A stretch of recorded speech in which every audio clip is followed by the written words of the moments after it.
Hey guys, Dark Skeleton here, and I was looking through some gaming news. Apparently, according to a report published on Newzoo.com, mobile gaming revenue is expected to beat out console revenue in 2015. Now this has been coming down the road for quite a while, but back in the day in the 90s and before that, you didn't really have cell phones that could actually play games, aside from maybe like a bloody solitaire clone or something.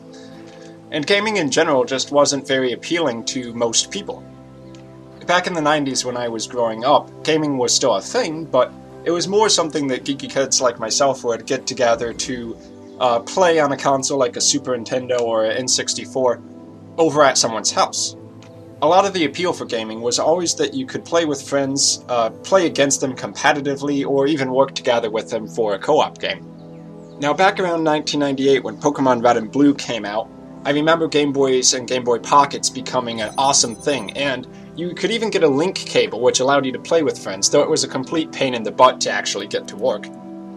But at the end of the day, I think it was more fun to go home and play on a game console like a Super Nintendo or an N64, not only because of the better graphics, but also because it was easy to set up a multiplayer game. In the case of like an N64, you could have 4 players, a Mario Party or something like that, very fun. And then of course you didn't have to deal with battery life. But nowadays, what they really mean, of course, by mobile gaming is talking about the Android devices, the iPads, and all of the games that developers from all over the world are making for them. Now, I'll be honest, when it comes to playing games on my Android phone or Android tablet, I don't really take it that seriously. I don't play it that often, though I do it time from time when I get bored. And I think that's pretty much how just about everybody actually approaches phones and tablets as gaming devices. Now, although there are a few serious games for them, almost all the other games are these kind of freemium games that aren't really targeting people like me. Though they do have a huge revenue for these games, and it's expected to reach into the $30 billion next year. Now one thing worth noting is that even huge developers that have always been about platforms like PC gaming are nowadays even being forced to move into the mobile market. That's not entirely new, but I mean, you're even seeing ones like Blizzard Entertainment now bringing games like Hearthstone, which were PC games, over to mobile devices. Now the thing about that is that games like Hearthstone are good enough that they actually attract more serious gamers like myself who are so used to PC gaming or playing games on the consoles. These mobile devices have been starting to support games that you could traditionally only play on a computer, and that's a pretty big deal.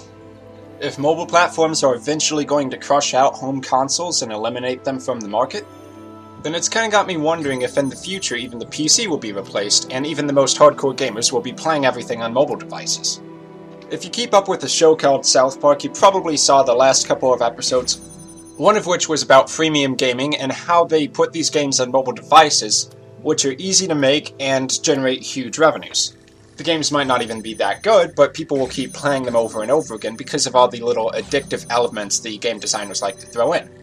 And in the latest South Park episode about PewDiePie, they parodied the fact that so many people, like myself even, go on YouTube and commentate about games, and then people will actually watch those channels instead of going and playing the games themselves. And that was actually something that for the longest time I didn't myself understand. I was like, wait, why would I go or watch someone else talk about games or talk about the plays he's making inside of a video game when I could just go play it myself? But as South Park's trying to point out, these new ways of interacting and playing games have really just replaced the old way we did things. For instance, compared to 10 years ago, I don't really invite people over to my house to play games nearly as much because we can just play them through the internet. Really, if you think about it for a couple seconds, mobile gaming, and really all of gaming in general, owes its mainstream success to the creation of the internet, and that's also a large reason for why mobile games are so popular now and why there's so many of them. You know, come to think of it, consoles once served a purpose, but nowadays, aside from getting console exclusives or being able to hold the controller in your hand, there's really not a lot of need for them. Phones and tablets have really become kind of all-inclusive devices that can basically do all the web browsing functionality, make the phone calls you want to make, but in addition to the basic things, they can also game, so they're effectively fully functional computers that just have a little bit different of a format. Now, the latest gaming consoles, of course, have great graphics that absolutely blow away anything you can find on a mobile device right now at the moment, although those devices are catching up very quick. Now, these days, if I was the average person who hadn't really been introduced to gaming, and I was suddenly to get into it, it would probably be because of a Facebook recommendation or an ad I saw. But what's going to be more interesting to the average person? Go pay $60 and buy a $400 console so that you can play these new fandangled games that look just crazy and are tough to play? Or you already have a phone, now all you need to do is click this button and you can download a completely free game. The choice is obvious. People love free. That's part of what makes YouTube so successful. Even when I think about things from my own personal perspective, why would I go to the store to get a game?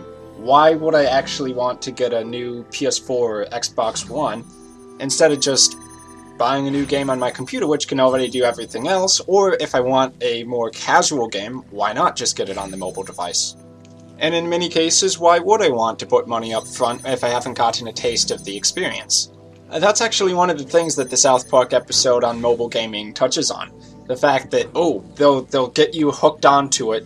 Just try it once, you can see if you like it. And then all of a sudden you start spending money on it because it's like, wow, this game's fun, I want to play more of it. And then they have you hooked forever.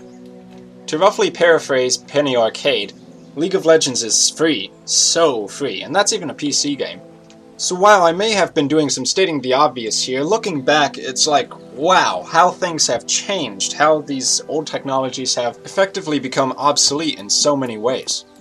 So I gotta wonder, for my viewership, which are probably more on the classic gamer side of things, do you guys play these mobile games at all, or what about freemium games, and for what percentage of the time do you play those compared to the old classic games where you go to the store, you pay $60 and you get like a 40-hour experience, such as the old Final Fantasy games?